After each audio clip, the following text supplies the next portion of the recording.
मुअज़्ज़ज़ ख़वातीन व हज़रात, तुम्हारी खिदमत तुम्हारा अपना शऊर नासिर भट्टी हाज़िर है। सलाम कबूल करो। क्या हाल है सही? किवें नहीं गुजरते पे? कुछ आखो ना। कारोबार ठीक वेंदे पे? घर बार ठीक ठाक हैं? बाल बच्चे ठीक हैं?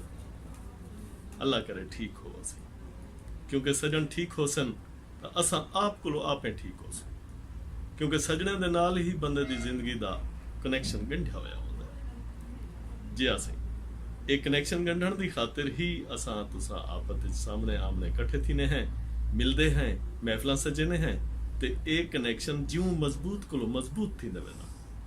जी असी ही कनैक्शन को मजबूत करने हुए असा तुम्हारी खिदमत विच एक सोहना जिहा गावण पेश करने पे जेड़ा आवाज है समर अब्बास दी ते रिकॉर्डिंग है ए रेडियो पाकिस्तान मुल्तान।